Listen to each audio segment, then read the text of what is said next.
Hey mga brods, kilala nyo ba? Ito pong si Kevon Watt or mas kilalang K-Showtime mga kabrods. Ito kasi, nababalita na gustong kunin ng San Miguel Beermen. Ito lang naman si K-Showtime, yung YouTube sensational mga kabrods na talagang dinumog yung mga buong Pilipinas mga kabrods dahil nga sa kanyang mga Dayo series sa 1v1 laruan mga kabrods. So alam din naman natin na ito pong si K-Showtime ay isang 6 flood point guard na mga kabrods isa rin sa mga talagang nakikitaan din na potential. Well, ito nga pong mga MPBL teams gusto sanang offeran din ito pong si K-Showtime. Dahil syempre alam din naman natin na kahit wala itong Filipino blood, pero yun nga, ito kasi yung magpapadami ng mga views and hypes mga kabrods sa MPBL. Kaya pansin nyo, diba, sa MPBL kahit hindi ka ganun kagaling, pero kapag sikat na sikat ka ay kukunin ka mga kabrods. Katulad na lang, diba, nila Malupiton, nila Mr. Longbomb, sila Jonah Rins Jacob, yung mga influencer mga kabrods na kinukuha ng MPBL para mas lalong sisikat at mas susuportahan yung kupunan. Kaya yan din yung gustong gawin nila dito kay K-Showtime. Pero yun nga, itong SMB rin ay parang nakikitaan din ng potential ito pong player na ito. Hindi naman sa gusto nilang kunin mga kabrods, why not gusto nilang going practice player. Ito pong si K-Showtime. Dahil kung makikita nyo rin kasi yung mga moves neto mga kabrods, pwede ito maging developmental coach. And yun nga, ang ganda rin kasi ng mga handles neto, fundamental skills neto, mga kabrods. And makikita mo rin dito kapag nakikipaglaban sa Pinas, talaga makikita mo mga kabrods na physical din kung maglaro, magaling din gumawa ng spasyo, magaling din sa speed, agility, athleticism mga kabrods. Dahil 6'1" point guard ito, pero ang taas din tumalon kahit papano mga kabrods. Well, itong si K-Showtime from Toronto ito. Pero yun nga, 24 years old lang si K-Showtime mga bros. Ito pong si Kevon Watt. Yes, totoo yan. Napakabata. Dapat nga, diba, nasa college pa sana siya and hindi na niya tinuloy. Kasi nga, hindi ito in-offer ng mga college schools dito sa Toronto, sa ibang bansa, sa US mga kabrods, dahil nga sa kanyang behavior. Yes, sa kanyang discipline. Dahil yun nga, itong si K-Showtime, mas kilala itong, syempre, dito sa 1v1 court. Pero, ang background pala nito, merong behavioral issue.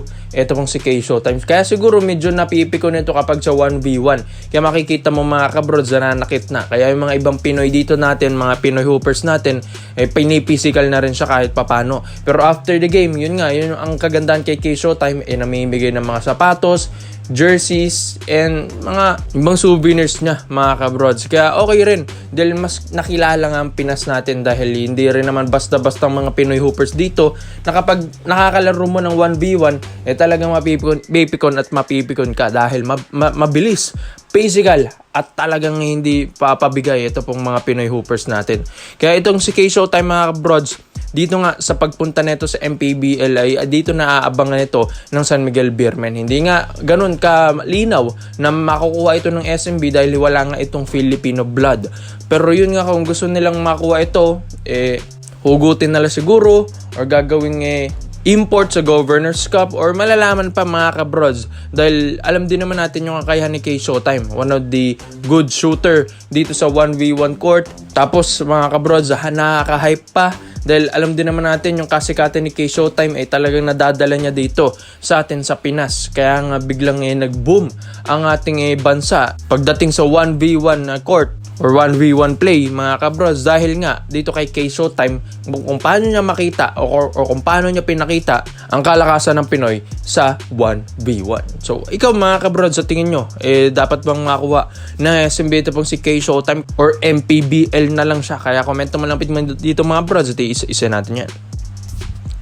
Dito naman po tayo sa kabilang balita naman natin mga kabrods. Ito, 6'6" or 6'7" na si Kelly Nabong mga kabrods ay balak nga kunin at ibalik ng Ginebra para dagdag pwersa sa big man. Tapos ito pa, 6'10" Jalil Okafor naman mga kabrods gusto nang ikasa ng Ginebra bago mag-playoff sa round. Alam din naman natin ng Ginebra isa sa mga top standings natin ngayon. Pero unahin muna natin dito nga kay Kelly Nabong. Alam din naman natin, ito pong si Kelly Nabong one of the best big man or forward din naman na naglaro dito sa PBA. Yes mga kabrods. Pero yun nga, 37 years old na rin ito pong si Kelly Nabong, pero nakikitaan kasi ng potential ito ng Ginebra. Nakikita nila parang medyo lumalakas na naman si Kelly Nabong. Medyo nagiging kondisyon, medyo nag-slim na siya, tapos bumilis pa, tapos sumobra pa sa pagiging physical nito mga kabrods. Dahil nga syempre, alam din naman natin na medyo pikunin itong si Kelly Nabo, maski nga sina Calvin Abueva, talagang hindi mo masasabing maiinis dito dahil talagang physical ang laruan nito. Kaya dito mga kabrods, ito pong former 2-time PBA champion na ito, gusto nga hugutin ng Barangay Nebra San Miguel. As of now naman, nasa Chichi Albayanos Wildcats. Ito pong si Kelly Nabong, ito pong Filipino team na ito na naglalaro sa kahit anong Asian tournament dito sa atin sa Asia. So alam din naman natin yung programa ng isang Chichi Albayanos Wildcats, itong kupunan ni Kelly Nabong ngayon, ay maganda dahil Asian tournament na pinaglalaroan nito buong Asia. Kaya iba-iba yung mga players na nakakalaban nila. Kaya itong si Kelly Nabong ay nagkakaroon ng magandang experience at magandang improvement sa ilalim. Biro mo, physical na player, magaling na player, tapos 6'6 or 6'7, kaya ngayon maging import stopper kahit mas malalaki sa kanya, matigas na player, magaling sa depensa mga kabrods. Sa opensa, magaling din naman sa pomoste. Tapos talagang sa hustle plays, maasahan mo ito. Maski nga sa outside shooting maasahan mo ang isang Kelly Nabong. Kaya maganda ito para si Nebra na kumuha ng isang veterano nga daw kaysa nga sa basbata pa. Kaya ito pa mga kabrods, Jalil Okafor naman. Ito naman, former NBA player na gusto nang kunin din ng Ginebra ipalit kay Justin Brownlee. Ang problema nga lang mga bros, ito pong si JB, medyo okay kasing performance nito. Kaya ang Ginebra ngayon, nakuha yung twice to beat advantage dahil isa sila sa mga top standings natin ngayon, ngayong elimination round bago mag-playoffs round. Pero yun nga mga kabrods, if ever man na ma-injured at wag naman, etong si Justin Brownlee, etong si Jalil Okafor ang kukunin nila. Gusto ko kasing i-buyout ng kontrata ng Ginebra. Ito pong ongoing contract ni Jalil Okafor dito sa Luvanga, Hokkaido, dito sa Japan B-League mga kabrods. Kaya gusto makuha ito ng Ginebra. Paano ba naman? Former NBA player mga kabrods. Yes, ilang years din ito nag-NBA 6 years din yan mga kabrods, from 2015 ng Philadelphia 76ers up to 2021 Detroit Pistons. 6 years yan mga bros. Pero ito last year bigla itong binalik ulit ng NBA dito sa Indiana Pacers ng 2025. Last year lang yan mga kabrods. Kaya fresh na fresh pa from the NBA. Ito pong si Jalil Okafor. Kaya nga NBA ready pa. Kaya makikita mo dito sa Luvanga, Hokkaido, ang dami na itong pwedeng ginagawa. Yes mga kabrods, dahil syempre galing NBA ka lang, fresh ka lang din from the NBA ng 1 year. Kaya makikita mo kondisyon pa rin ng pangangatawan ni Jalil Okafor. Bato-bato pa rin, magaling pa rin sa ilalim, hustle pa rin sa ilalim.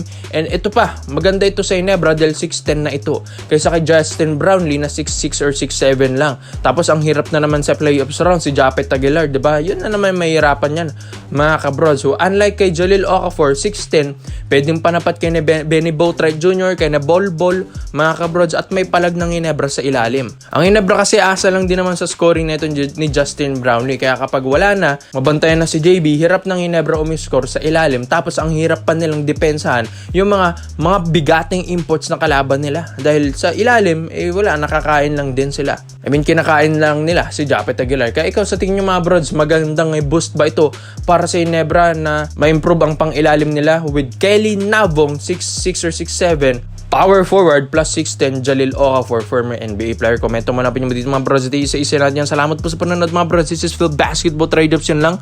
I'm out.